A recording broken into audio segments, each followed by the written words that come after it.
So in this example problem, we're given that we have a bearing manufacturer that's making roller bearings, or just spheres, that have a diameter of 2 millimeters with a standard deviation of 0.61 millimeters. So,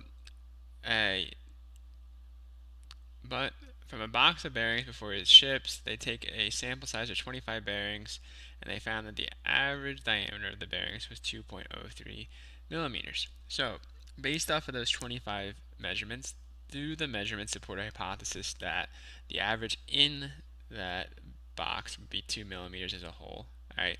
At a confidence of 95%. So, um, so in order to test this, we have to do a hypothesis test. Okay, so the first part of our hypothesis test is we need to fill our null hypothesis and our alternate hypothesis. All right, so the null hypothesis we have is that the sample taken was within our 95% confidence interval. Okay, um, the um, the uh, alternate hypothesis is the sample was not within the confidence interval. So we're just going to test whether or not the null hypothesis is true. All right. So if we're given alpha as being 0.05 as our given level of significance, we can define our lower region and our upper region of our confidence interval, 95% confidence interval, using the normal inverse function of Excel. So how the normal inverse function of Excel works is gives us a few things. The first thing it asks for is the probability. Okay, so the probability is the probability that that something falls underneath our curve. So in our case, we want, if we're giving a 95% confidence interval and it's centered around the mean, our upper bound would be 97.5 from the left, cumulative of 9.75, while the lower hand would be only 2.5% or 0.025. So we're going to do the upper bound first. So we're going to do 0.975 as our probability, and then it asks us for what is the mean and the standard deviation. So we're just going to select the mean and the standard deviation. All right. So this is our upper bound. All right.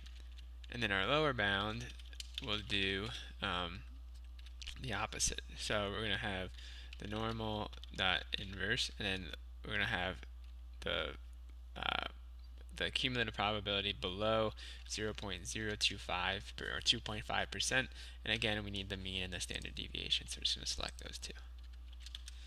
All right. So now we have our our range from our lower bound, which is 1.88, and our upper bound, which is 2.11. And then the last thing we're going to do is we're going to calculate our z-score. So our z-score is just going to be the difference between our mean value, which in our case was given as 2 millimeters. All right, we're going to then subtract one of our, in this case, we're going to subtract our upper bound region, our lower bound region from it, and then we're going to divide that difference by the standard deviation.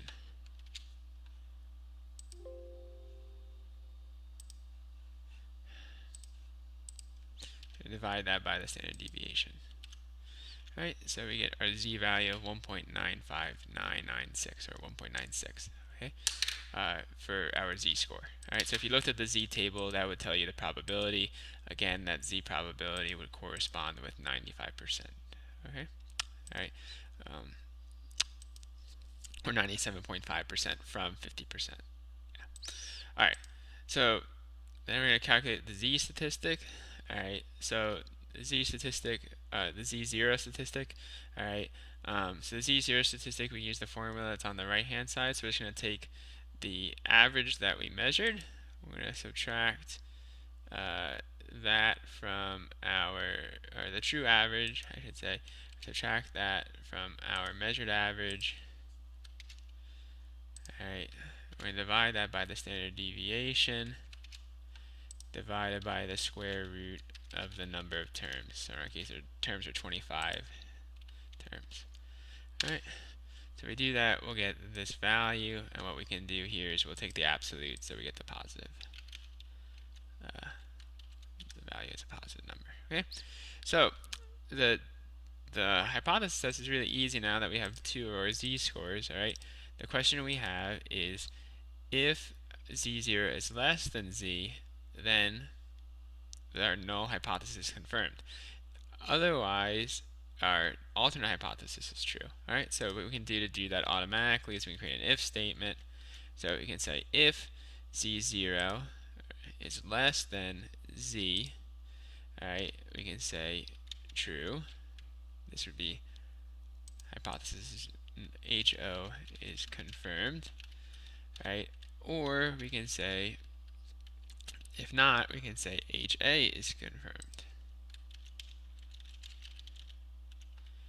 All right. Now it's very obvious from just looking at it what it is, but z0 is greater than z, so then the alternate hypothesis is confirmed. But it's nice to automatically do things in Excel. All right. So cool. All right. That's a pretty big deal.